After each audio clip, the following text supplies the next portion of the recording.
महान सिकंदर भारत आया। उसने एक फकीर के हाथ में एक चमकती हुई चीज देखी। पूछा, क्या है? वह फकीर बोला, बताऊंगा नहीं, बता नहीं सकूंगा। यह राज बताने का नहीं। लेकिन सिकंदर जिद पे अड़ गया। उसने कहा, हार मैंने माननी जीवन में कभी सीखी नहीं, जानकर रहूंगा। तो फकीर ने कहा, एक बात बता सकता हूं कि तुम्हारी सारी धन दौलत इस छोटी सी चीज के सामने कम वजन की है। सिकंदर ने तत्क्षण एक बहुत विशाल तराजू बुलाया और लूट का जो भी उसके पास सामान था, हीरे जवाहरात थे, सोना चांदी था, सब उस तराजू के एक पलवे पे चढ़ा दिया। और उस फकीर ने उस चमकदार छोटी सी चीज को दूसरे पलवे पर रख दिया। उसके रखते ही फकीर का पलवा नीचे बैठ गया और सिकंदर का पलवा ऊपर उठ गया, ऐसे कि जैसे खाली हो। सिकंदर किम कर्तव्य विमूढ़ हो गया। झुका फकीर के चरणों में और कहा, कुछ भी हो, नतमस्तक हूं, लेकिन राज मुझे कहो। फकीर ने कहा, राज कहना बहुत मुश्किल है, कहा नहीं जा सकता, इसलिए नहीं कह रहा हूं। लेकिन तुम झुके हो, इसलिए एक बात और बता देता हूं। एक चुटकी धूल उठाई रास्ते से और उस चमकदार चीज पर डाल दी, और न मालूम क्या हुआ कि फकीर का पलवा एकदम हल्का हो गया और ऊपर की तरफ उठने लगा, और सिकंदर का पलवा भारी हो आया और नीचे बैठ गया। स्वभाव था सिकंदर तो और भी चकित हुआ। उसने कहा, यह मामला क्या है? तुम पहेलियों को और पहेलियां बना रहे हो और उलझा रहे हो। सीधी सादी बात है, कहना हो कह दो, न कहना हो न कहो। उस फकीर ने कहा, अब कह सकता हूं। अब तुम जिज्ञासा से पूछ रहे हो, अब जोर जबरदस्ती नहीं। यह कोई खास चीज नहीं, मनुष्य की आंख है। धूल पड़ जाए 2 कौड़ी की, धूल हट जाए तो इससे बहुमूल्य और कुछ भी नहीं। सारी पृथ्वी का राज्य भी नहीं, सारी धन दौलत फीकी है। संबोधि का अर्थ होता है नरेंद्र, तुम्हारे भीतर की आंख। और कुछ ज्यादा कठिनाई की बात नहीं, थोड़ी सी धूल पड़ी, सपनों की धूल। धूल भी सच नहीं, विचारों की धूल, कल्पनाओं की धूल, कामनाओं की धूल। धूल भी कुछ वास्तविक नहीं, धुआं धुआं है, मगर उस धुएं ने तुम्हारी भीतर की आंख को छिपा लिया। जैसे बादल आ जाएं और सूरज छिप जाए, बादल छट जाएं और सूरज प्रकट हो जाए। बस इतना ही अर्थ है संबोधि का। बादल छट जाएं और सूरज प्रकट हो जाए। तुम सूरज हो, बुद्धत्व तुम्हारा स्वभाव है, मगर खूब तुमने बादल अपने चारों तरफ सजा लिए। न मालूम कैसी कैसी कल्पनाओं के बादल,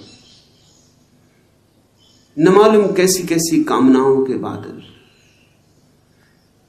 जिनका कोई मूल्य नहीं, जो कभी पूरे हुए नहीं, जो कभी पूरे होंगे नहीं।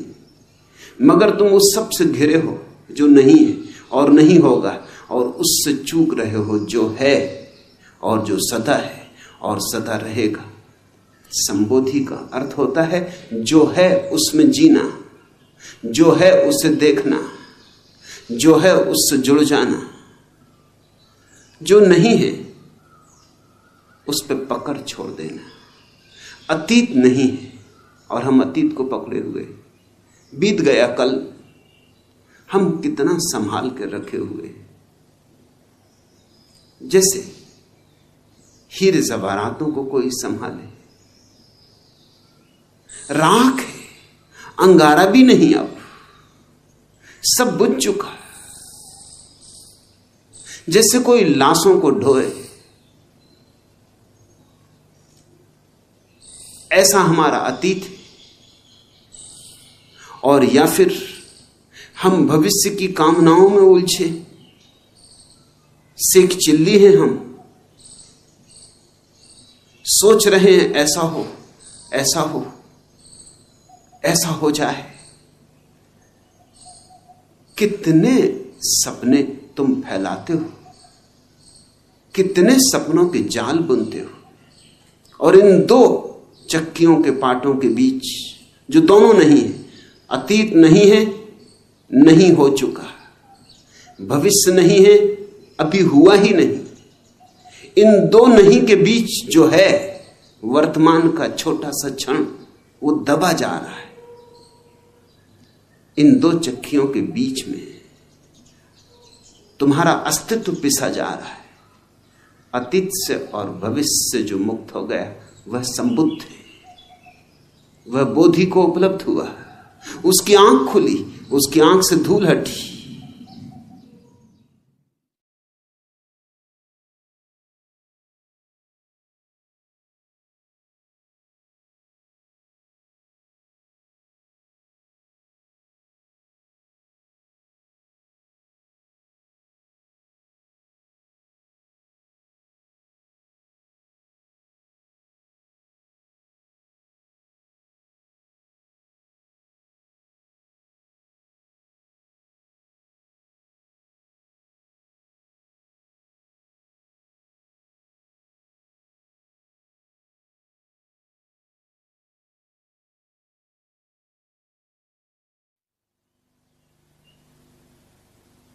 महान सिकंदर भारत आया।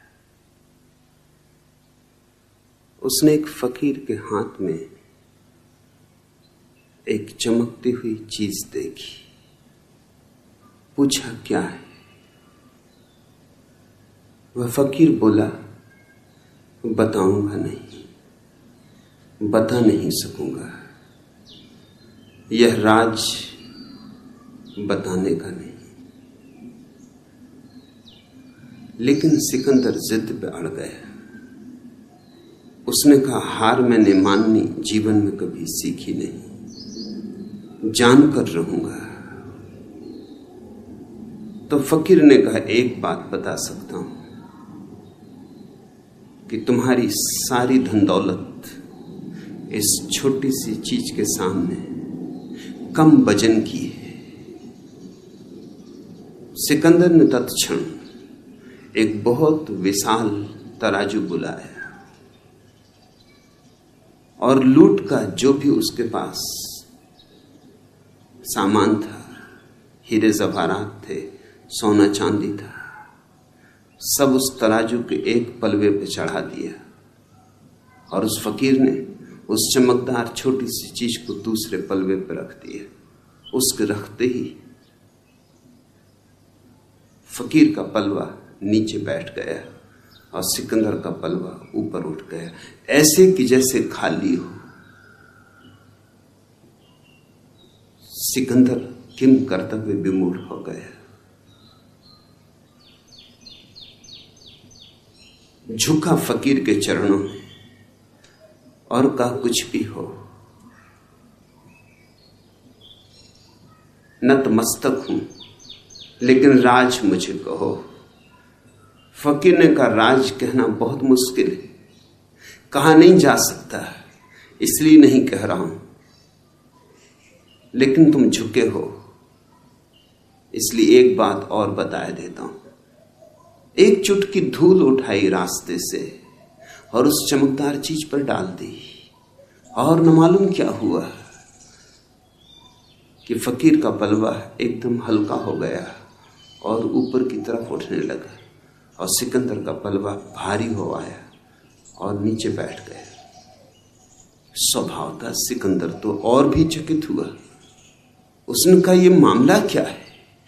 तुम पहेलियों को और पहेलियां बना रहे हो और उलझा रहे हो।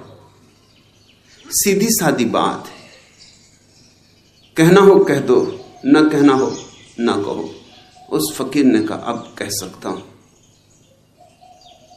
अब तुम जिज्ञासा से पूछ रहे हो, अब जोर जबरदस्ती नहीं। यह कोई खास चीज नहीं, मनुष्य की आंख है। धूल पड़ जाए 2 कौड़ी की,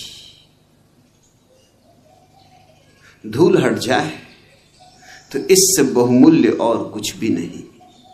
सारी पृथ्वी